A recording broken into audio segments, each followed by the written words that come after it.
ఉన్న ఉద్యోగంతో ఆమె సంతృప్తి పడలేదు. ఉన్నతమైన లక్ష్యాన్ని సాధించాలి అనే ఆలోచన ఆమెను సివిల్స్లో ర్యాంక్ సాధించేలా చేసింది. విశాఖలో మెడికల్ ఆఫీసర్గా విధులు నిర్వహిస్తున్న మానస సివిల్స్లో ర్యాంక్ సాధించారు. మూడో ప్రయత్నంలో తన చిన్ననాటి కలను నెరవేర్చుకున్నారు. ఇదే అంశానికి సంబంధించి మరిన్ని వివరాలు మా ప్రతినిధి నాయుడు అందిస్తారు. పట్టుదల ఉంటే సాధించలేనిది ఏదీ లేదంటూ నిరూపించారు మానస. ఒకవైపు మెడికల్ ఆఫీసర్గా ఉద్యోగం చేస్తూనే మరోవైపు సివిల్స్లో ర్యాంక్ సాధించారు. సివిల్స్లో ర్యాంక్ సాధించడం మీద మనతో మాట్లాడడానికి మానస ఉన్నారు. మేడం చెప్పండి, ఒకవైపు ఉద్యోగం చేస్తున్నారు, అసలు సివిల్స్ రాయాలనే ఆలోచన ఎప్పటి నుండి వచ్చింది? అంటే మీ చిన్ననాటి గోల్ సివిల్ సాధించడం అనేది. నమస్తే అండి. నాకు సివిల్ సర్వీసెస్ ఎగ్జామ్ రాయాలనే చిన్నప్పటి నుంచి ఉంది. నాకు చిన్నప్పటి నుంచి ఐఏఎస్ కలెక్టర్స్ వీళ్ళు చూసినప్పుడు ఎక్కువ మోటివేట్ అవుతూ ఉండేదాన్ని. సో నేను ఎంబీబీఎస్ 2021లో కంప్లీట్ చేసిన తర్వాత యూపీఎస్సీ ప్రిపరేషన్ వైపు వెళ్ళానమాట. ఇది నా 3వ అటెంప్ట్. నాకు ఇప్పుడు వచ్చిన ర్యాంక్ 975. ఏ విధంగా ప్రిపేర్ అయ్యేవారు? అంటే ఒకవైపు జాబ్ చేస్తున్నారు కదా, అంటే అంత టైం సరిపోయేదా మీకు? మీరు ఎక్కడ ఈ కోచింగ్ తీసుకున్నారు? ఇక్కడ ఫ్యాకల్టీ ఏ విధంగా మీకు శిక్షణ ఇచ్చేవారు? నేను స్టార్టింగ్లోనే ఇంట్లోనే ఉండి ప్రిపేర్ అయ్యాను. అప్పుడు ఎక్కువ టైం పెట్టుకునేదాన్ని, 12 to 14 hours. తర్వాత మెల్లగా ఇన్స్టిట్యూట్లో జాయిన్ అయిన తర్వాత కొంచెం మెంటరింగ్ ఇవన్నీ అలవాటు అయిన తర్వాత టైం తగ్గించుకుంటూ వచ్చాను.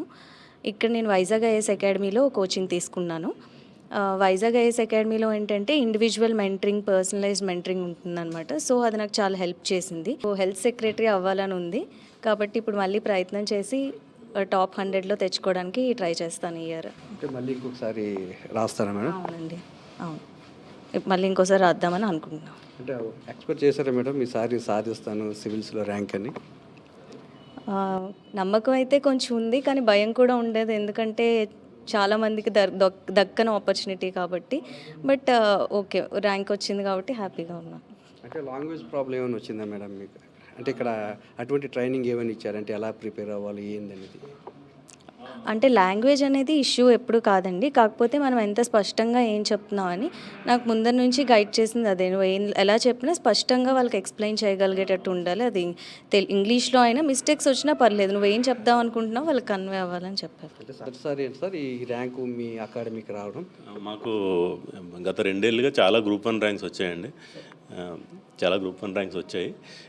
కాకపోతే ప్రతి ఏడు ఇంటర్వ్యూకి వెళ్ళేవారు పిల్లలు, కానీ ర్యాంక్ వచ్చేది కాదు యూపీఎస్సీ. మేము అకాడమీ పెట్టి దాదాపు 4 ఏళ్ళు అయ్యింది. ఎవ్రీ ఇయర్ ఎవరో ఒకరు ఇంటర్వ్యూకి వెళ్ళేవారు. కానీ ఈ ఇయర్ సక్సెస్ఫుల్లీ మానస దయవల్ల మంచి ర్యాంక్ వచ్చింది మనకి. ఐఏఎస్ కొట్టాలంటే మీ ఇంట్లో చదువుకోవచ్చు, వైజాగ్ నుంచి చదువుకోవచ్చు, ఎక్కడి నుంచి చదువుకోవచ్చు. మీకు కావాల్సింది మంచి గైడెన్స్, మంచి మెంటర్, అంతే. విద్యార్థులకు ఐఏఎస్లో సివిల్స్లో మంచి అవకాశాలు లభించాలి, అలాగే మంచి కోచింగ్ ఇవ్వాలన్న ఉద్దేశంతోనే ఇక్కడ అకాడమీని స్థాపించినట్టు చెప్తున్నారు నిర్వాహకులు చెప్తున్నారు. కెమెరా అప్పలరాజుతో నాయుడు, విశాఖపట్నం నుంచి.